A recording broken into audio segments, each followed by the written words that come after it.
Go pound sand.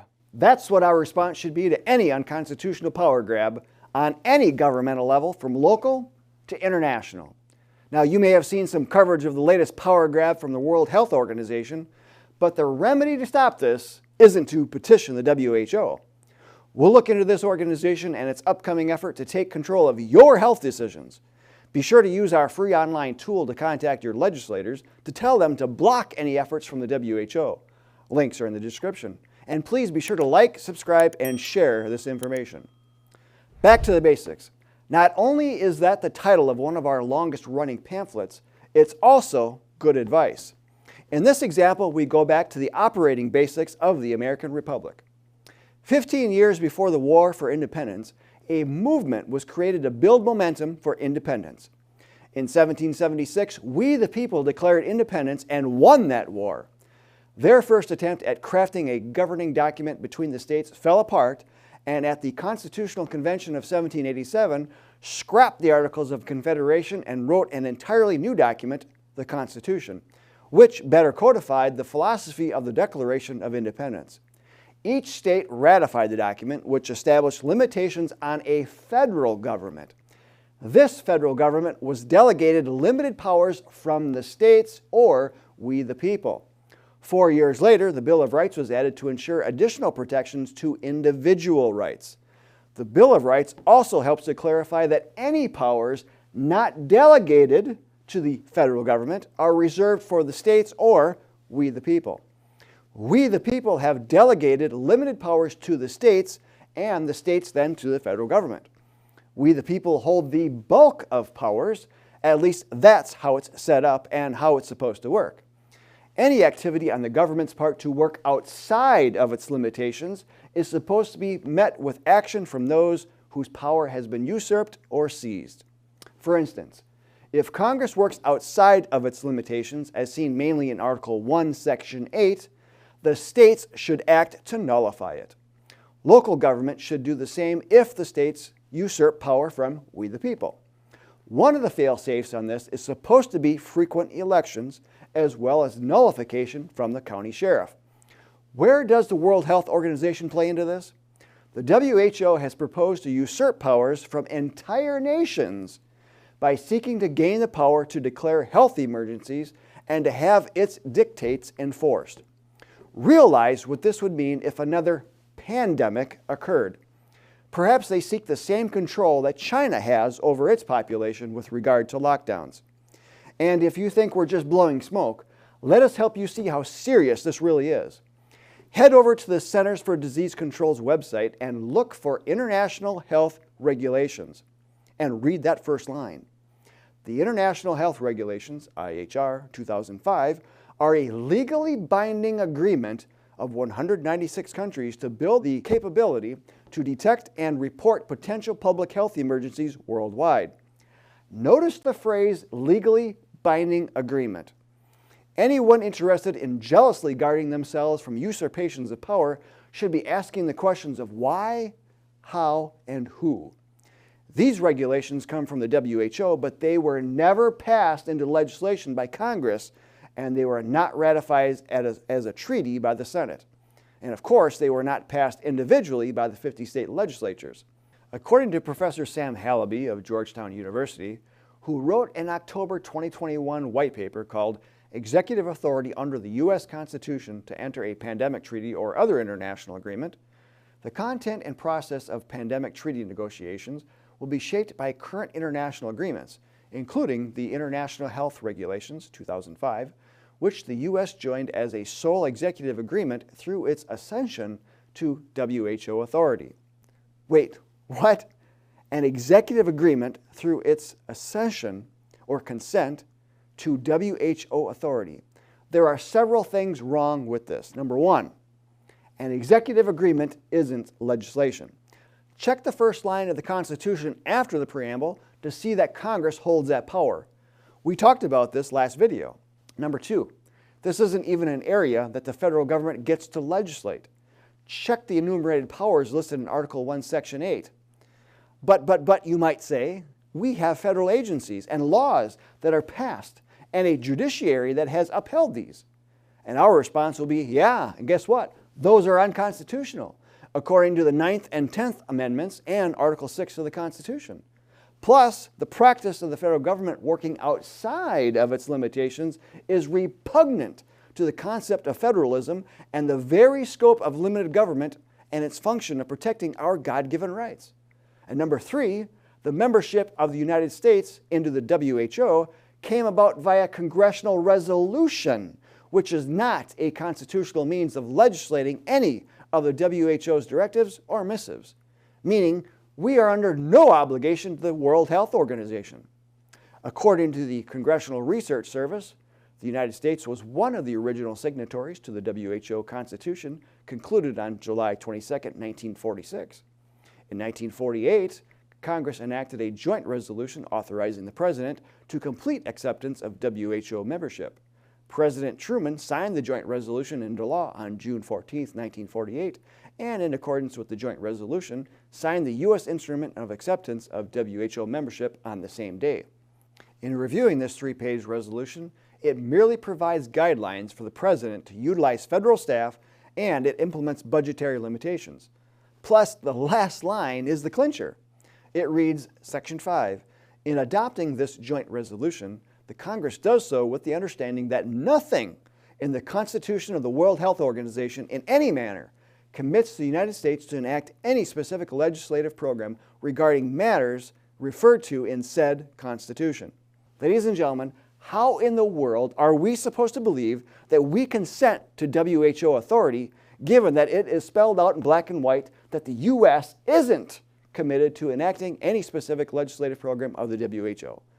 The international health regulations of the WHO came about in 2005, and in finalizing these in 2006, the U.S. State Department submitted the following note to the WHO.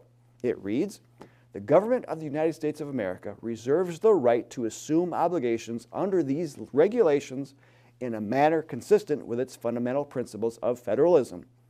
With respect to obligations concerning the development, strengthening, and maintenance of the core capacities requirements set forth in Annex 1, these regulations shall be implemented by the federal government or the state governments as appropriate and in accordance with our Constitution, to the extent that the implementation of these obligations comes under the legal jurisdiction of the federal government.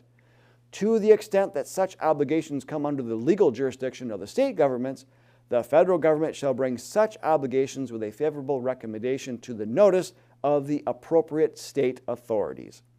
And a few paragraphs later, it reads, based on its delegation's participation in the negotiation of the IHRs, the International Health Regulations, the government of the United States of America does not believe that the IHRs were intended to create judicially enforceable private rights. The United States understands that the provisions of the regulations do not create judicially enforceable private rights. Again, we are under no obligation to do anything with these international health regulations. Yet the CDC website and others who fall lockstep into thinking that the WHO is some sort of authority would have you believe otherwise. And this, friends, is why you should always question attempts by government at all levels to usurp power. We, the people, should jealously guard and enforce the constitutional limitations of government. And when there is a usurpation, swift action must follow. Now, herein lies the problem.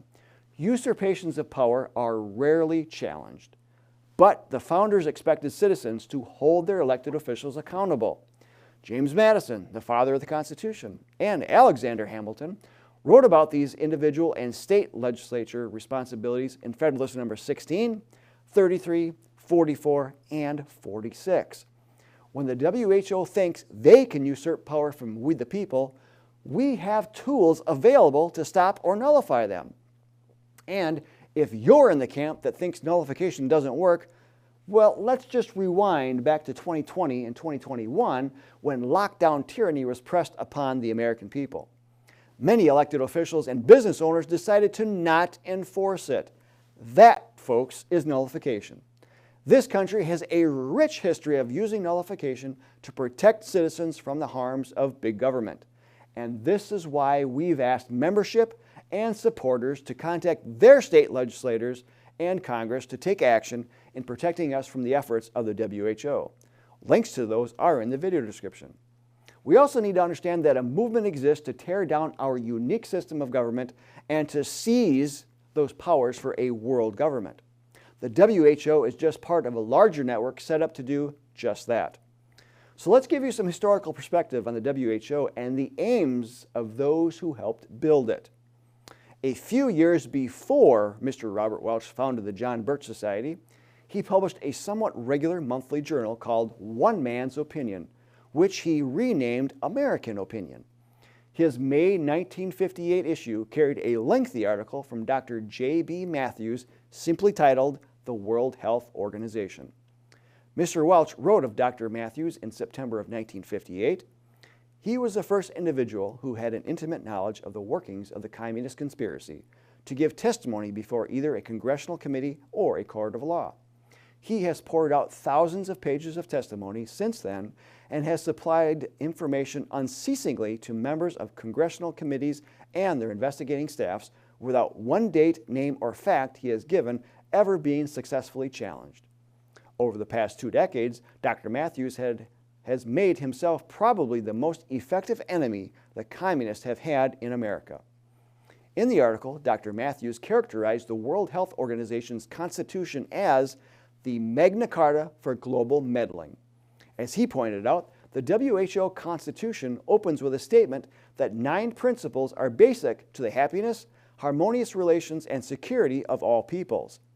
The first and last of these give you an idea of what they're trying to accomplish. The first reads, health is a state of complete physical, mental, and social well-being, and not merely the absence of disease or infirmity. And the last, governments have a responsibility for the health of their peoples, which can be fulfilled only by the provision of adequate health and social measures. Now, these are guiding principles for its constitution, that health is much more than sickness, and that government is responsible for the health of its people. Now, knowing what we do about the complete backwardness and unashamed absurdity of the treatment of COVID around the globe, these 2 principles should have freedom lovers shaking in their boots. Dr. Matthews also wrote, WHO apparently proposes to be a world authoritarian and totalitarian agency to hand down the scientific truth, a shining example of liberal aspirations for suppression of the freedom of the press. Now, isn't that what we saw during COVID and still see in regards to pushing the COVID jabs? Dr. Matthews also pointed to the person most responsible for writing the WHO Constitution, a Dr. Brock Chisholm. Dr. Matthews reported that Dr. Chisholm had come up with a way to implement international law by circumventing the usual procedures for the ratification of international conventions or agreements. The member states, in ratifying WHO's constitution at the beginning of their membership in the organization, signed a blank check to be bound by such regulations as should be adopted by the World Health Assembly in the future unless they formally notified the Director General of non-compliance. The long, slow, and usually never completed process of ratification by each government of an international convention is thus avoided, says Dr. Chisholm. Thus, the whole argument that the U.S. is committed to IHR regulations because of acceptance of membership in 1948. But let's not forget, Trump gave notice of ending the relationship with the WHO and stopped American funding of the organization. However, President Biden restarted it without Congress's approval. Pro-communists like Dr. Chisholm, though, don't think too highly of the concept and practice of limited government. According to Dr. Matthews, Dr. Chisholm said, "It is obvious that none of our constitutions was ever designed for the world the way it is now. It was never designed to support and use the United Nations. I think all our constitutions were designed for competition to the death, always with the certainty that warfare lies behind the legislation of all past generations. That is gone. Because that is true, our constitutions, I think, without exception anywhere in the world, are obsolete and need to be changed extensively in order to fit this changing world. All our methods of doing business were designed for the same purpose. None of them was designed for mutual cooperation on a world basis for the welfare of mankind." Folks, this just goes to show you that the threats to this country's sovereignty, and by extension the threats to the rights of citizens, are no different today than they were in 1948 and 1958. Robert Welch called it the communist conspiracy that was illegally forging ahead, using any means possible to shape the world into a new world order under world government. The progress they have made in their mission since then, and the great leaps taken within the last 24 months alone, should be reason enough for you to now jump to your feet and take action. But what do? Long term, we need to get out of these entangling alliances that have conditioned Americans to accept the false authority of global bodies. Long term, we need to work toward canceling usurpations of power at every level. Long term, we work to restore the American experiment of freedom our founders began. Short term, we use the bulwarks our founders established to preempt the W.H.O. strike. We contact our state legislators to issue resolutions nullifying the international health regulations. We also contact Congress to tell them to not implement anything coming from the WHO and to stop funding the WHO. To do this, check out the links in the description. An organization is needed to win against an organized movement or conspiracy. The John Birch Society offers short-term tools and long-term strategy to win the battle. We are organized locally in all 50 states, and when working together all at once, we create huge influence that has saved the sovereignty of this country time and time again. We need more people to make a concerted push to get government back within its constitutional confines. And with your help, we definitely will win. Join today and start working with others in your area. And please be sure to like, subscribe, and share this information. I'm Bill Hahn for the John Birch Society. Until next time, stay informed, stay active, and get organized, Patriots.